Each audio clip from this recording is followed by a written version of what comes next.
Sanctus, Sanctus, Sanctus Dominus Deus Sabaoth. Bapak, Ibu, dan saudara-saudariku yang terkasih dalam Tuhan kita Yesus Kristus, salam sejahtera untuk kita semua. Berkat Allah yang Maha Kuasa senantiasa menyertai kita. Hari Senin tanggal 28 Oktober tahun 2024 adalah Pesta Santo Simon dan Yudas, Rasul. Pesta kedua rasul ini dirayakan bersama, mungkin karena nama keduanya yang selalu disebutkan serentak berurutan dalam Injil-Injil sinoptik.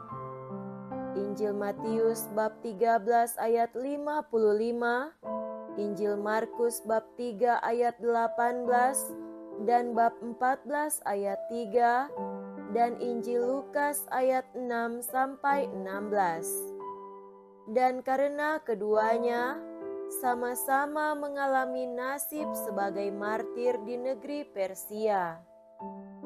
Simon selain dikenal sebagai saudara sepupu Yesus, juga dikenal sebagai saudara Rasul Yakobus Muda dan Yudas.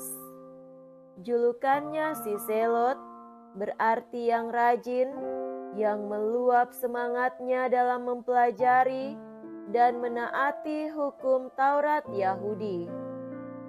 Gelar ini mungkin juga dikenakan kepada Simon karena ia termasuk salah seorang penganut aliran Zelot yang sangat fanatik berpegang teguh kepada Taurat dan turut ambil bagian dalam pemberontakan melawan penjajah Romawi tahun 67 sampai 70.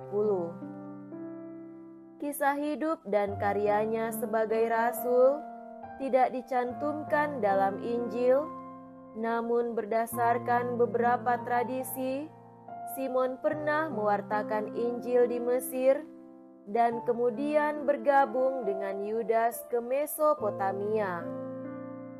Dari sana, mereka pergi sebagai misionaris ke negeri Persia, Iran, hingga menemui ajalnya sebagai martir bersama Yudas. Yudas yang disebut juga Tadeus, yang berarti yang berani, adalah saudara Rasul Yakobus Muda. Tradisi mengakui dia sebagai penulis surat Yudas, walaupun mungkin ia hanya menyuruh orang lain menuliskannya. Nama Yudas dimunculkan dalam Injil Yohanes pada waktu Yesus mengadakan perjamuan terakhir. Dialah yang bertanya kepada Yesus, apa sebabnya Yesus menyatakan diri kepada murid-muridnya dan bukan kepada dunia. Setelah kenaikan Yesus, tak ada cerita kitab suci tentang karya Yudas. Menurut tradisi, Yudas mewartakan Injil di Mesopotamia sebelum bergabung bersama Simon di Persia, di mana keduanya bersama-sama menemui ajalnya sebagai martir Kristus. Marilah kita mendengarkan dan merenungkan bacaan-bacaan kitab suci. Dalam nama Bapa dan Putra dan Roh Kudus. Amin. Bacaan pertama dari surat Rasul Paulus kepada jemaat di Efesus, bab 2 ayat 19 sampai 22. Saudara-saudara, kamu bukan lagi orang asing dan pendatang, melainkan sewarga dengan orang kudus dan anggota keluarga Allah. Kamu dibangun di atas dasar para rasul dan para nabi, dengan Kristus Yesus sebagai batu penjuru.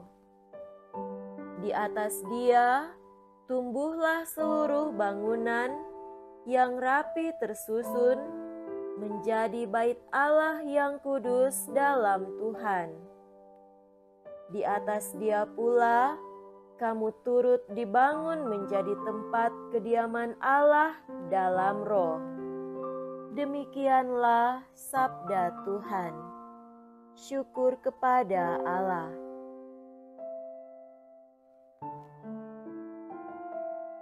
Semoga Tuhan beserta kita sekarang dan selama-lamanya. Inilah Injil suci menurut Santo Lukas. Dimuliakanlah Tuhan.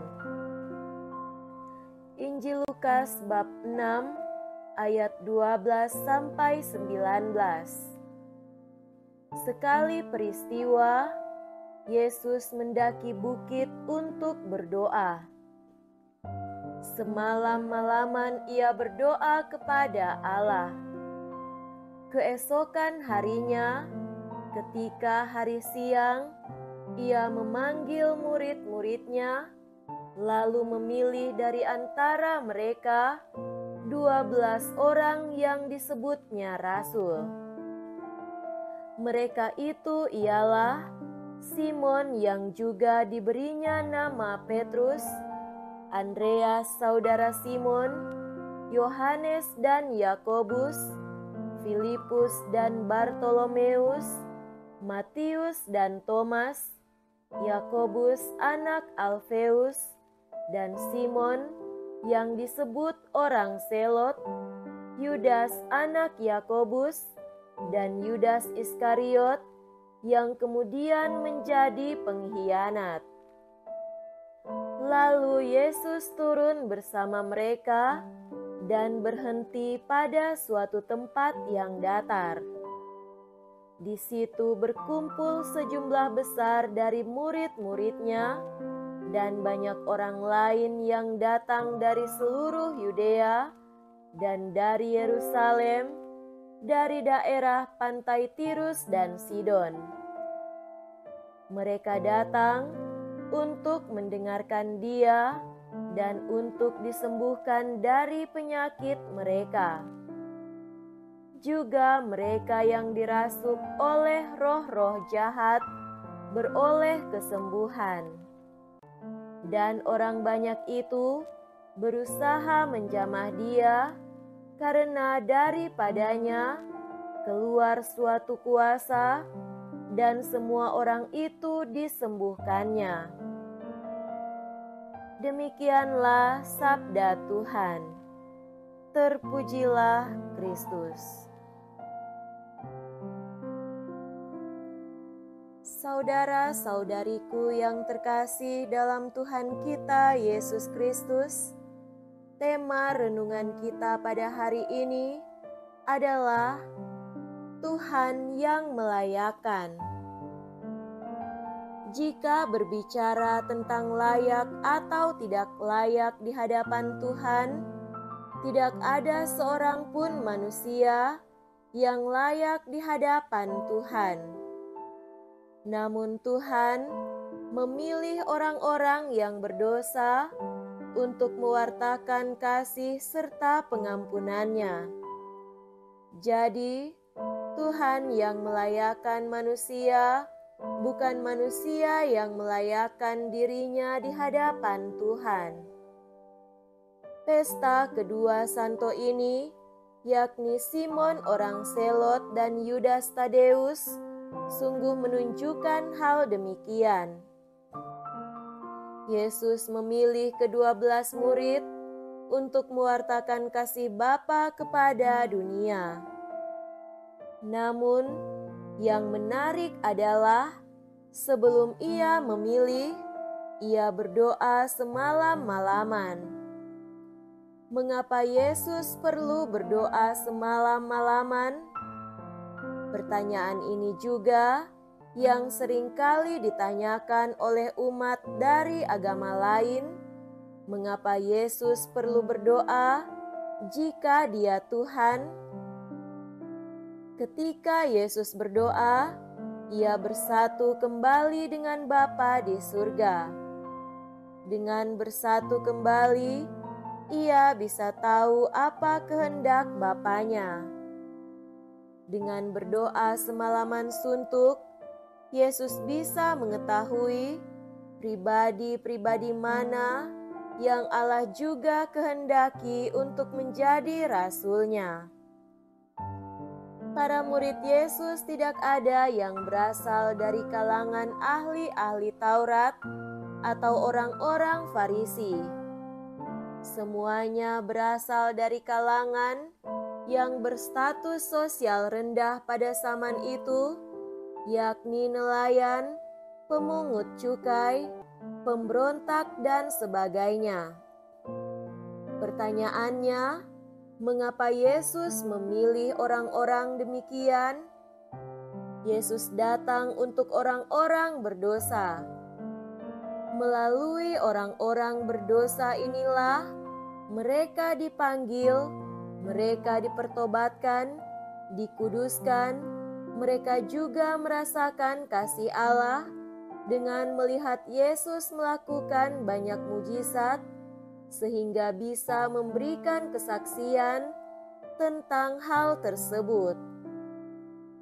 Mereka pun diutus kembali kepada orang-orang yang berdosa, sehingga banyak orang semakin bertobat dan mengenal serta merasakan kasih Allah.